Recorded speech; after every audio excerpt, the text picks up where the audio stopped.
या मालिकेच्या आजच्या भागात आपण पाहणार आहोत. दिशा पारूकडे जाते आणि तिला विचारते की काय ग पारू, माझ्यासोबत असं का वागतेय? तुला माहीत नाही का, तुला बघून मला किती आनंद झालाय ते. आणि मी जेलमध्ये असताना सुद्धा मला तुझ्या नावाच्या ना खूप उचक्या लागायच्या. आणि असं बोलणं ऐकून पारू तर रागातच दिशाकडे बघू लागते. तर दिशा म्हणत असते की मी घरी परत आली आहे, या गोष्टीचा तुला आनंद झाला नाहीये का? चल पटकन किचनमध्ये जा आणि माझ्यासाठी काहीतरी गोडधोड बनव. काय बनवतेस मग, शिरा बनवतेस की गाजरचा हलवा? आणि मग ती अहिल्याकडे बघत म्हणते की एक काम कर, तू ना माझ्या सासू मॉमच्या आवडीचंच काहीतरी बनव. आणि ते ऐकून अहिल्या देखील रागातच दिशाकडे बघू लागते. तर दिशा पारूकडे बघत म्हणत असते की अगं मी इथे तुझ्याशी बोलते ना, मग तू तिकडे माझ्या सासू मॉमकडे काय बघते? तुला एकदा सांगितलेलं कळत नाही का? आणि मग ती पारूला असंही म्हणते की आता तू खूप नाराज असशील ना, कारण तुझा प्लॅन दोनदा फ्लॉप झाला. आधी तर तू प्रीतम सर करत माझ्या प्रीत बेबीच्या पाठीमागे फिरायची. त्याचं आणि माझं लग्नसुद्धा मोडलं, पण मग त्यानंतर काय झालं, त्याने एका भलत्याच मुलीशी लग्न केलं. आणि मग तू आदित्य सर करायला लागली. पण तो आदित्यसुद्धा आता वेगळ्याच मुलीला घेऊन आलाय असं कळलंय मला. आणि मग ती हसतच अनुष्काकडे जाते. ती अनुष्काला म्हणत असते की तूच आहेस ना ती जिचं आदित्यसोबत लग्न ठरलंय.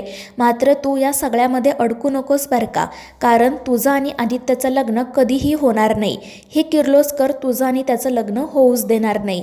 हे लोक काय करतात माहिती आहे का, आपल्या मुलाची आणि त्या मुलीची एंगेजमेंट तर करतात, मात्र लग्नाच्या दिवशी एका भलत्याच मुलीला घेऊन येतात.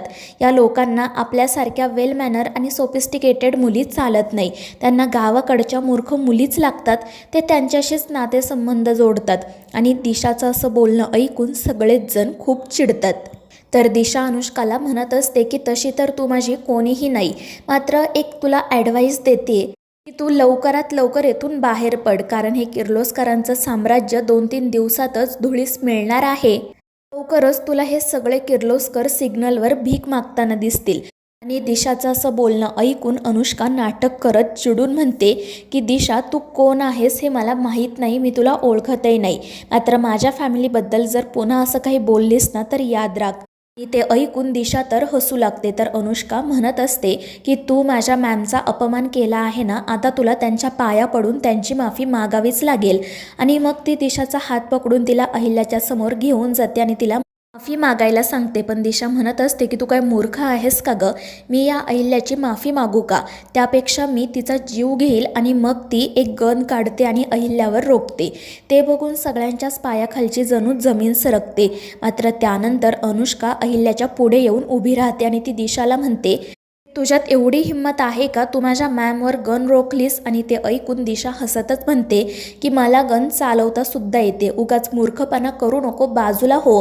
तर अनुष्का म्हणत असते की मी बाजूला होणार नाही, तुला आधी माझ्यावर गोळी चालवावी लागेल. आणि ते ऐकून दिशा म्हणत असते की हो का, मग ठीक आहे, आता मरायला तयार राहा. मात्र तितक्यात अहिल्या समोर येते आणि ती दिशाच्या हातातील गन फेकून देते. ती म्हणत असते की आत्तापर्यंत मी गप्प होते, कारण मी भुंकणाऱ्या कुत्र्यांकडे लक्ष देत नाही, पण आता तुझं अति होतंय.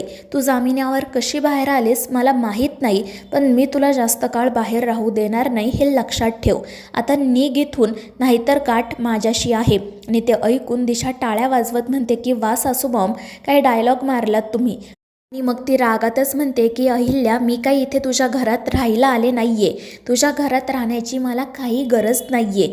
मी इथे ना माझा बदला घेण्यासाठी आले, तुमच्यातील एकाला सुद्धा मी सोडणार नाही. तू मला हलक्यात घेऊन खूप मोठी चूक केले, पण आता तुला लवकरच तुझ्या चुकीची जाणीव होईल, कारण 1-2 दिवसातच तुझं हे किर्लोस्कर साम्राज्य कोसळणार आहे. आणि ते ऐकून अहिल्या हसतच म्हणते की कसं कोसळणार आहे माझं हे साम्राज्य?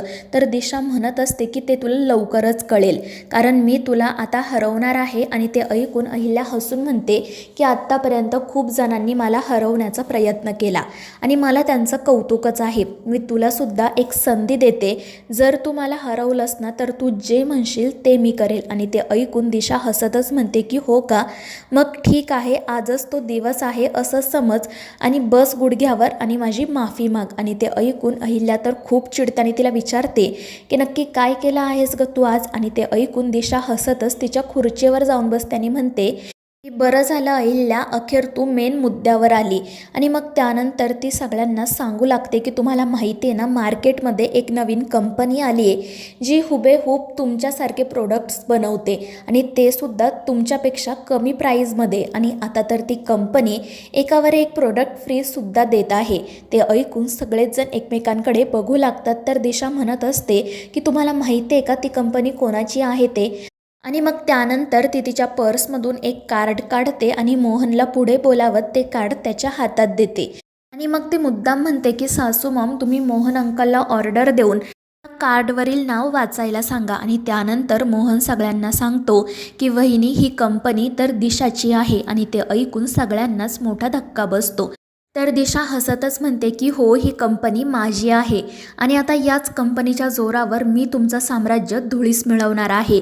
मला माहिती आहे या कंपनीमुळे मी लॉसमध्ये जाईल, मात्र मला त्याचा काही फरक पडत नाही, कारण मी एकटी लॉसमध्ये जाणार नाही तर तुम्हा सगळ्यांना घेऊन जाईल. आणि तिचं ते बोलणं ऐकून सगळेच जण खूप चिडतात. तर दिशा म्हणत असते की फक्त 2 दिवस, 2 दिवसामध्ये तुमचा सेल पूर्णपणे संपेल हे लक्षात ठेवा. आणि ते ऐकून अनुष्का मध्येच म्हणते की दिशा, तू वाटेल ते बोलू नको. आमच्या कंपनीची ब्रँड ॲम्बॅसेडर पारू आहे आणि पारूच्या चेहऱ्यामुळेच आमची कंपनी चालते. तिच्यामुळे आमच्या कंपनीचे सेल्स कधीच कमी होणार नाही. आणि ते ऐकून पारू तर घाबरूनच अनुष्काकडे बघू लागते. तर दिशा हसतच म्हणत असते की मूर्ख मुली, कधी कोणत्या ब्रँड ॲम्बॅसेडरमुळे सेल वाढतो का? पण ठीक आहे, जर तुम्हाला असं वाटत असेल ना की या पारूमुळे तुमची कंपनी चालते, तिच्यामुळे सेल होतो, तर मग जर आता तुमची कंपनी मातीत गेली ना तर तीसुद्धा पारूमुळेच जाईल हे लक्षात ठेवा. आणि मग ती पारूला ओपन चॅलेंज देते की जर तुझ्यात हिंमत असेल ना तर 2 दिवसात तुमच्या कंपनीचा सेल वाढवून दाखव. आणि ते ऐकून पारू तर खूपच घाबरते. त्यानंतर मग दिशा आदित्यकडे येते. ती म्हणत असते की मी आल्यापासून बघते आदित्य मला कुठे दिसत नाहीये, नक्की कुठे आहे तो? घरात आहे की बाहेर कुठे गेलाय? बरा तर आहे ना तो? त्याला ताप वगैरे काही आला नाही ना? किंवा त्याचा अपघात तर झाला नाही ना?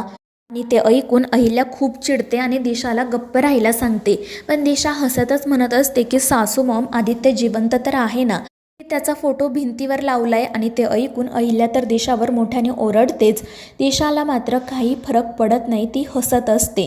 ती म्हणत असते की बघा बरं का, आदित्य कुठे आहे, नाहीतर डायरेक्ट आदित्य देवाघरी गेलाय असंच कळायचं तुम्हाला. आणि ते ऐकून सगळेच जण घाबरतात. अहिल्या दिशाला विचारू लागते की नक्की काय म्हणायचंय तुला, आदित्य कुठे आहे, तू त्याला काही केलं तर नाही ना? आणि ते ऐकून दिशा म्हणते की सासू मॉम, मी तर इथे बसली आहे ना, मग मला कसं माहीत असणार आदित्य कुठे येते? पण मला असं वाटतं की थोड्याच वेळात तुम्हाला पोलिसांचा फोन येईल आणि ते तुम्हाला सांगतील की प्लीज तुम्ही पोलीस स्टेशनमध्ये या, एक बॉडी आयडेंटिफाय करायची आहे. आणि ते ऐकून प्रीतम रागातच दिशाच्या अंगावर धावून जातो. पण तिच्यासोबत असणारे बॉडीगार्ड समोर येतात आणि त्यामुळे प्रीतम जागच्या जागीच थांबतो. तर दिशा म्हणत असते की उगाच माझ्या पुढे ही हिरोगिरी करू नको, जा आणि तुझ्या बायको पुढे कर. आणि मग ती हसतच म्हणते की बघा बरं का, आदित्य कुठे आहे ते. आणि ते ऐकून अहिल्या लगेच मोहनला आदित्यला कॉल करायला सांगते. तर पारू देखील धावतच त्या ठिकाणी येते आणि दिशाला आदित्यबद्दल विचारू लागते. तर दिशा हसतच म्हणत असते की काय गं पारू, आदित्य काय तुझा ट्रिगर पॉईंट आहे का? आदित्यचं नाव ऐकताच इकडे धावत आली. अगं, त्याची बायकोसुद्धा इथे आहे याचं भान ठेव, निदान तिच्या पुढे तरी असं वागू नको. दिशाचं असं बोलणं ऐकून पारू गप्प बसते.